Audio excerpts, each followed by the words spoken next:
Hi friends, welcome back my channel Nishma Ratna creative news. First time నా channel చూస్తుంటే like share subscribe channel like చేయడం మర్చిపోతే like చేసి ఇంకొంతమందికి నా వీడియోస్ రీచ్ అవుతాయి. సో ఇప్పుడు వచ్చేసి నిఖిల్ కావేరి గురించి లేటెస్ట్ న్యూస్ ఏంటో చూసేద్దాం. యాక్చువల్‌గా బయట రూమర్స్ కాదు, ఇప్పుడు సోషల్ మీడియాలోనే కాదు, మొత్తం స్ప్రెడ్ అయిపోతుంది నిఖిల్ కావ్యలు కలిసిపోయారని చెప్పి.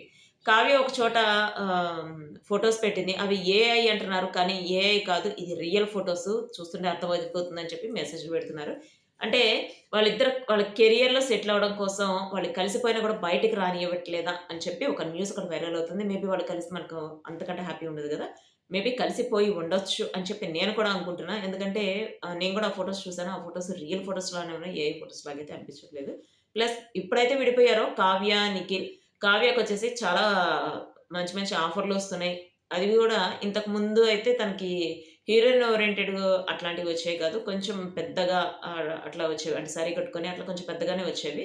ఇప్పుడైతే హీరోయిన్ ఓరియెంటెడ్ సీరియల్స్ వస్తున్నాయి. ప్లస్ ఈవెంట్స్‌లోకి తనని ఈవెంట్స్‌కి ఎక్కువ పిలుస్తున్నారు. ప్లస్ గేమ్ షోస్‌కి, ఇప్పుడు ఆట షోకి పిలిచారు. అంతకుముందు కుకింగ్ షోకి, అట్లా చాలా వాటికి ప్రోగ్రామ్స్‌కి వస్తుందనమాట. అందుకని వాళ్ళు కొంచెం కెరియర్‌లో సెటిల్ అయ్యే వరకు బయటకి రానియకూడదని చెప్పి అనుకున్నారట.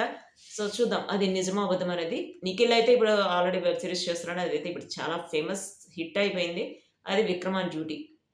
'విక్రమ్ ఆన్ డ్యూటీలో' తనని సెలెక్ట్ చేసింది గూడా 'ప్రజ్ఞ ప్రొడక్షన్స్' వాళ్ళు సెలెక్ట్ చేసి తనకి ఈ ఆపర్చునిటీ ఇవ్వడం చాలా హ్యాపీగా ఉందని గూడా అంటున్నాడు. ఎందుకంటే దాని ద్వారా తనకి చాలా ఆఫర్‌లొచ్చాయట. వాటి గురించి ఒక ప్రెస్ మీట్ పెట్టబోతున్నాడని చెప్పి మనకది లేటెస్ట్ న్యూస్. ప్లస్ ఇప్పుడొచ్చేసి 'మ్యాడ్ ఫర్ ఈచ్ అదర్' గురించి చూద్దాం. 'మ్యాడ్ ఫర్ ఈచ్ అదర్‌లో' వచ్చేసి వాళ్ళు లాస్ట్ డే అయితే ఒక టాస్క్ ఇచ్చారు. ఆల్రెడీ ముందు వ్లాగ్‌లో గూడా చెప్పాను. లాస్ట్ డే అయితే మీరు ఏం చెప్తారని చెప్పి.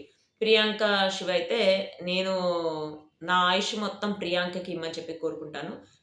ఎందుకంటే తను రావటం వల్లనే నాకు నా లైఫ్ చేంజ్ అయిపోయింది అని చెప్పి మాట్లాడాడు. ప్లస్ వాళ్ళ ఫాదర్ గురించి, వాళ్ళ ఫాదర్‌కి లేని బ్యాడ్ హ్యాబిట్స్ లేవని చెప్పి, వాళ్ళ ఫాదర్ కండక్టర్ అని చెప్పి, వాళ్ళ ఫాదర్‌కి అంటే వాళ్ళ ఫాదర్ వీళ్ళతో పాటు కాకుండా విడిగా ఉంటాడని చెప్పి, తను మాకు మంచి ఫాదర్ కాదు, ఒక మంచి బ్రదర్ కాదు. సో, నేనైతే ఫ్యూచర్‌లో ఒక మంచి ఫాదర్ అవుతాను, ఒక మంచి హస్బెండ్ అవుతాను అని చెప్పి తను చాలా ఎమోషనల్ అయ్యి చెప్పాడనమాట. తనది సో, ఇంకా మిగిలిన వాళ్ళు వాసంతి వాళ్ళ హస్బెండ్ అయితే మాకు 2023లో చాలా క్రాషెస్ వచ్చినాయి. ఇద్దరి మధ్య చాలా గొడవలొచ్చినాయి. ఒకళ్ళకి మీద ఒకళ్ళకి అంటే తను కూర్చోపెట్టి చెప్పింది. ఏదైనా గొడవొస్తే నేను బయటికెళ్ళిపోయేవాడిని. తనైతే హర్ట్ అయ్యేదట. తను కూర్చోపెట్టి చెప్పింది. ఇట్లా చేయకు, ఇట్లా చేయకు అని చెప్పేటప్పటికి అప్పటి నుంచి ఇప్పటి వరకు మాకైతే గొడవలు లేవు. బట్ నేనైతే కొంచెం డిఫరెంట్. బట్ తను చాలా అడ్జస్ట్ అవుతుంది. ఇప్పుడు అడ్జస్ట్ అయింది. నేనైతే ఇప్పటి వరకు చేసిన తప్పులేనంటే సారీ చెప్తాను. ఇంక ముందు ముందు నేను నీ బాధ పెట్టనని చెప్పి చెప్తున్నా అని చెప్పి వాసంతి చెప్పింది. ప్లస్ హరీష్ వాళ్ళ హరీష్ అయితే అసలు ఏమనుకుంటున్నారు ప్రేమ గురు మీరు? అసలు ఊరుకుంటున్నాం గదా! అని చెప్పి ఇట్లాంటి కాన్సెప్ట్ ఇస్తారా? అందుకనే ఫస్ట్ ఎలిమినేట్ అయింది హరీష్ అని చెప్పి మనకి ఆల్రెడీ న్యూస్ కూడా బయటకొచ్చింది గదా! అందుకనే ఎలిమినేట్ అయ్యుంటారు. వాళ్ళు ఏది చెప్తే అది చేయటానికే ఇప్పుడు ఎవరైనా ప్రోగ్రామ్‌కెళ్ళేది. వాళ్ళు చెప్పినయి చేయకుండా మేము చెయ్యము అని చెప్పి అంటే అది ఎదిరించినట్టే గదా! సో, ఎవరికైనా బాధ అనిపిస్తుంది. ఇక్కడ చెప్పినోళ్ళందరూ పిచ్చోళ్ళైతే కాదుగా. అంటే హరిత హరీష్ అనేదేంటంటే నువ్వు లాస్ట్ డే అంటే నేనెట్లా ఊహించుకుంటాను? నువ్వు లాస్ట్ డే అయితే నేనుంటానా? నేను లాస్ట్ డే అయితే నువ్వుంటావా? అట్లెట్లా అడుగుతారు అంటే, మరందరూ గూడా అట్లనే చేస్తున్నారు కదంటే అది వాళ్ళ ఒపీనియన్. అది వాళ్ళ పర్సెప్షన్. ఆ పర్సెప్షన్‌లో నేనైతే ఒప్పుకోను అని చెప్పి తను మాత్రం అంటే అందరూ చెప్పారు దగ్గరగా. తను మాత్రం చెప్పలేదనమాట. అందుకనే హరిష్ వాళ్ళు ఎలిమినేట్ అయ్యారు. ప్లస్ మిగిలిన వాళ్ళు గూడా అంజలి, పవన్ అయితే ఫస్ట్ అంజలి, పవన్ వాళ్ళిద్దరూ మీట్ అయినప్పుడు ఫస్ట్ ఇష్టపడ్డట్టు ఏం లేదట. తనకి నచ్చినవన్నీ తన కొన్ని షేర్ చేసుకుందట. షేర్ చేసుకున్న తర్వాత ఒక అమ్మాయి ఇంత ఇదిగా షేర్ చేసుకుంటుందంటే మన మీద నమ్మకం ఉండబట్టే గదా! అని చెప్పి అప్పుడు తన గురించి ఆలోచించడం. సో, తనకెప్పుడు తోడుగుండాలి, లైఫ్ లాంగ్ తోడుగుండాలి, ఎప్పుడు వదలకూడదు అని చెప్పి అనుకున్నాడట.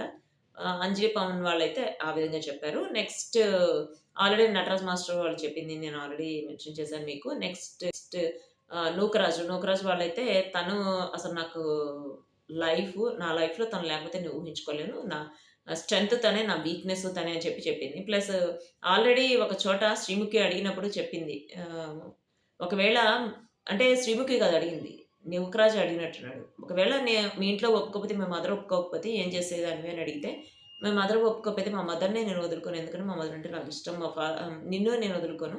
ఇంక నేను సూసైడ్ చేసుకునేదాన్ని అని చెప్పి చెప్పింది. అంటే ఇట్లా వాళ్ళకున్న ఎమోషన్స్ అన్ని బయటికి తీసుకురావడానికి ఇప్పుడు 'మ్యాడ్ ఫర్ ఈచ్ అదర్' అని పెట్టారు. బట్ ఇవైతే చాలా డిఫరెంట్‌గా emotion latest updates. See you next video guys.